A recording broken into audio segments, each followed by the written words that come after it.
البدع والأهواء، أهل البدع العقائدية وأهل البدع السياسية.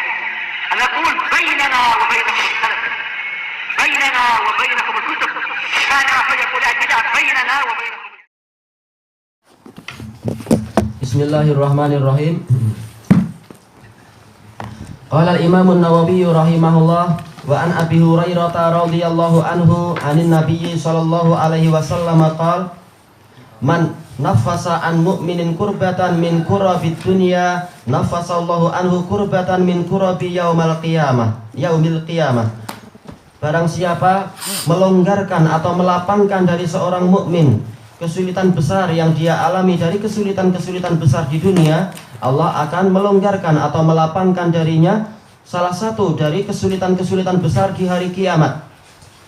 Wa man yassara ala mu'sirin yassarallahu alaihi fid dunya wal akhirah. Dan barang siapa yaitu memberikan kemudahan bagi orang yang sulit membayar hutang, mu'sir adalah orang yang sukar untuk membayar hutang, maka Allah akan memberikan kemudahan bagi dia di dunia dan di akhirat.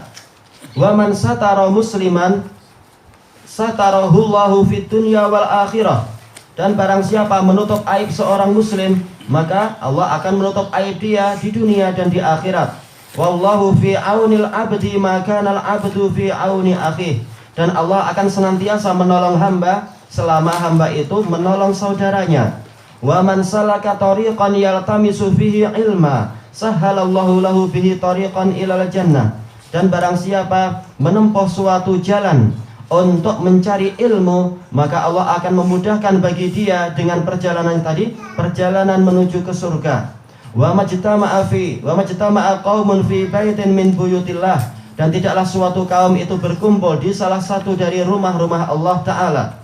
Yatluna kitaballah, mereka membaca kitabullah, wa yatadarasunahu bainahum, dan mereka saling mempelajarinya di antara mereka, illa nazalat alaihimus sakinah, kecuali pasti akan turun kepada mereka ketentraman, wa ghasyiyatuhumur rahmah, dan mereka akan diliputi oleh rahmat, wa hafathumul malaikah, dan mereka akan dikelilingi oleh para malaikat, wa dzakarahumullahu fiman indah, dan Allah akan menyebut-nyebut mereka di sisi makhluk yang ada di sisinya. Wa man batta'a bihi amaluh lam yusri bihi nasabuh. Dan barang siapa amalannya itu lambat membawanya, maka nasab dia juga tidak akan menjadi cepat untuk membawanya. Diriwayatkan oleh Imam Muslim. Hadis ini mendatangkan sekian banyak pembahasan. Di antaranya hampir sama dengan pembahasan hadis Ibnu Umar yang telah kita lewati itu, yaitu apa? Balasan itu sesuai dengan jenis amalan. Maka di sini ada kabar gembira bagi orang-orang yang suka berbuat baik. Jangan khawatir bahwasanya Allah akan membalas kebaikan dia. In ahsantum ahsantum li anfusikum. Kalau kalian berbuat baik, sebenarnya kalian berbuat baik untuk diri kalian sendiri. Allah Ta'ala telah berfirman, wa yajziyal ladzina ahsanu bil husna. Dan Allah akan membalas orang-orang yang berbuat baik dengan balasan yang lebih bagus lagi. Allah Ta'ala telah berfirman, hal jazaul ihsani illal ihsan. Tidak ada balasan kebaikan kecuali kebaikan juga. Dan dalil-dalil yang banyak kabar gembira bagi orang yang suka berbuat baik. Barang siapa memaafkan, maka dia akan dimaafkan. Barang siapa mengampuni, dia akan diampuni. Wala ya'tali ulul fadli minkum wasa'ati ayyutu ulil qurba wal masakin wal muhajirina fi sabilillah wal ya'fu wal yasfahu ala tuhibbuna ayyaghfirallahu lakum wallahu ghafurur rahim. Hendaknya orang-orang yang memiliki harta yang banyak, al-fadl di sini maksudnya adalah harta yang banyak, dia tidak bersumpah untuk tidak memberikan nafkah kepada apa? Kepada orang-orang yang bersalah tadi, yang mereka itu adalah dari kalangan orang-orang fuqara dan sanak kerabat dan juga para muhajirin fisabilillah. Hendaknya mereka mau memberikan maaf dan melewati kesalahan-kesalahan saudaranya tadi. Apakah kalian itu tidak ingin Allah Ta'ala mengampuni kalian? Padahal Allah itu maha pengampun lagi maha penyayang. Barang siapa mengampuni maka dia akan diampuni. Makanya Abu Bakar As-Siddiq begitu mendengar anjuran Allah semacam ini, beliau mengatakan bahkan saya ingin Allah Ta'ala mengampuni saya. Maka kembali beliau itu memaafkan Mistah, anak dari saudaranya istilahnya itu, dan juga kembali memberikan nafkah selamanya kepada Mistah. Barang siapa memaafkan maka dia akan dimaafkan. Barang siapa mengampuni dia akan diampuni, dan seterusnya. Barang siapa diampuni dengan, yaitu seluruh dosanya telah diampuni, maka jelas dia dijamin masuk surga.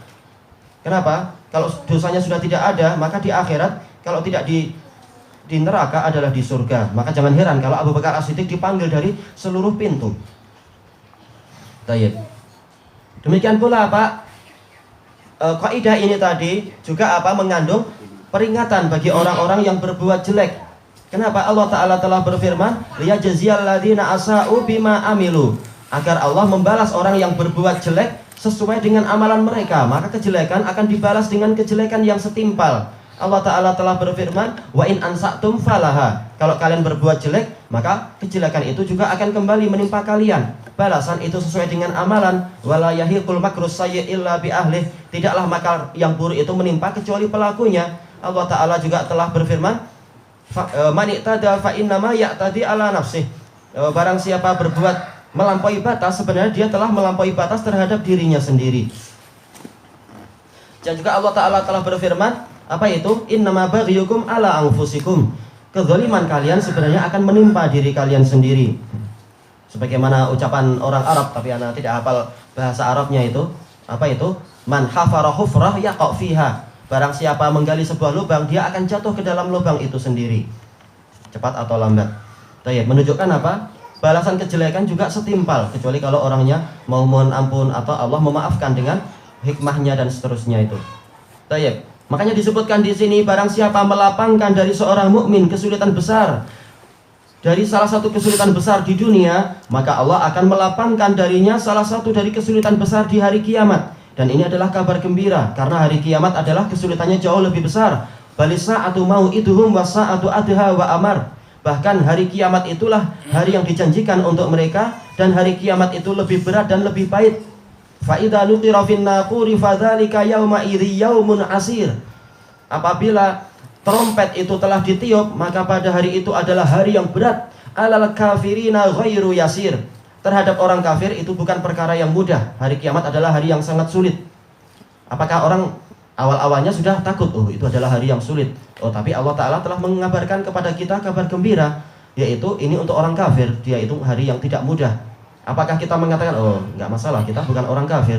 Jangan lupa, kita tidak tahu bagaimana akhir hayat kita. Apakah betul kita masih mukmin, ataukah karena dosa-dosa yang kita remehkan lama-lama mengajak kepada yang lebih besar, akhirnya kita keluar dari dunia dalam keadaan sudah keluar dari iman? Na'udzubillah. Karena apa? Dosa itu akan menyeret kepada yang lebih besar lagi, dan seterusnya. Sebagaimana api yang besar itu mulainya adalah dari api yang kecil, dan seterusnya. Sebagaimana apa? Banjir bah itu mulainya adalah dari tetesan-tetesan hujan. Sesuatu yang besar mulainya adalah dari sesuatu yang kecil. Tayyib, maka kita tidak boleh merasa meremehkan tentang dosa-dosa tadi. Oh, kita masih mukmin, kita tidak tahu bagaimana akhir hayat kita. Para ulama mengatakan apa? Al maksiyah baridul kufur. Maksiat itu adalah pos kekufuran. Bukan maksiat itu berarti kafir, tetapi apa? Sedikit demi sedikit dia akan mengajak pelakunya kepada yang lebih besar, sampai akhirnya keluar dari keimanan. Sebagaimana dijelaskan oleh Imam Ibnul Qayyim di dalam Miftah, di dalam Madarijus Salikin, juga disebutkan oleh siapa? Imam Al-Barbahari dalam Syarhus Sunnah itu. Semula apa? Bid'ah itu semula sesuatu yang ringan, orang memandang remeh. Lama-lama jadi semakin besar, akhirnya orang jadi betul-betul keluar dari keimanan dan masuk ke dalam neraka. Baik, itu jawaban yang pertama. Jawaban yang kedua, Allah Ta'ala telah berfirman, Rasulullah SAW telah bersabda, apa itu? Man tasyabbaha biqaumin fahuwa minhum. Barang siapa menyerupai suatu kaum, maka dia termasuk dari mereka. Boleh jadi orang ini masih mukmin, tetapi karena dia menyerupai orang kafir dalam beberapa amalan, maka di akhirat dia dihukum seperti hukuman orang kafir sesuai dengan kadarnya.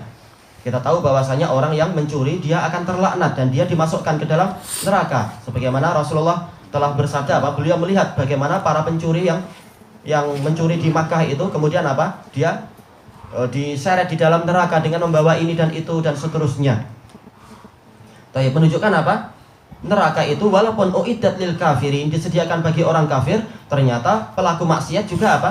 Juga akan masuk ke dalam neraka. Kenapa? Karena dia telah menyerupai orang kafir dalam suatu amalan, sehingga dia dicuci dulu dari sisi itu sebelum dengan sebab keimanannya dia masuk ke dalam surga. Maka walaupun hari kiamat itu adalah hari yang sulit untuk orang kafir bukan berarti orang mukmin layak untuk apa? Merasa aman. Kenapa? Boleh jadi penyerupaan dia dengan orang kafir menyebabkan dia disiksa dalam masalah yang dia sama di situ dengan orang kafir. Makanya kita sudah tahu bahwasanya untuk orang mukmin secara umum satu hari di akhirat itu seperti apa? 1000 tahun di dunia. Sementara untuk orang kafir adalah apa? Khamsina alfasanah. Seharinya itu 50.000 tahun.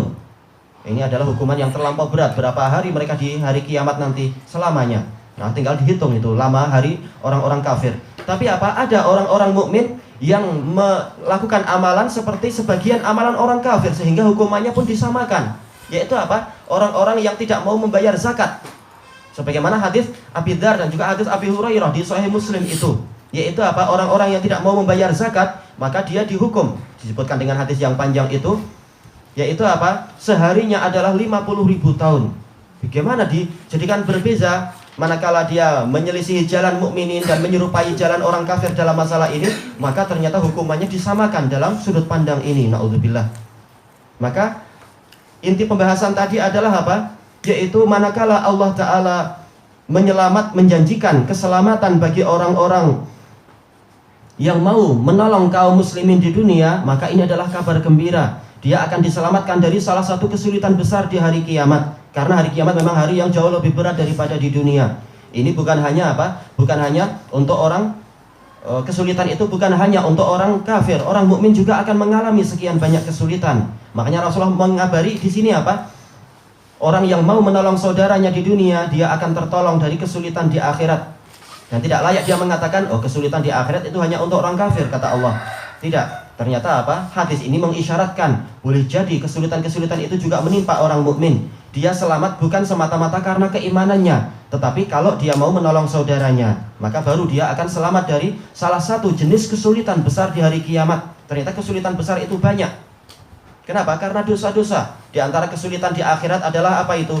Yaitu semakin banyak dosa, maka dia akan semakin berpeluh karena panasnya itu. Rasulullah telah menyebutkan di antara mereka ada yang ditenggelamkan oleh peluhnya sampai ke buku lalinya, ada yang sampai ke lututnya, ada yang sampai ke pinggangnya, ada yang yuljimuhum al-araku iljaman. Betul-betul keringat itu, peluh itu sampai apa? Menenggelamkan dia ke mulut dia.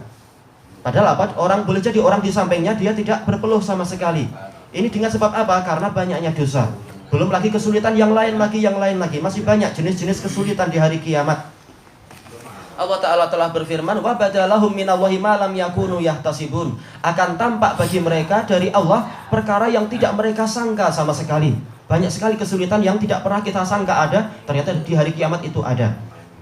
Baik, makanya ketika di sini Rasulullah menjanjikan barang siapa membebaskan dari seorang mukmin di dunia kesulitan, maka Allah akan menyelamatkan dia, membebaskan dia dari salah satu kesulitan di hari kiamat nanti. Masih banyak kesulitan-kesulitan yang lain.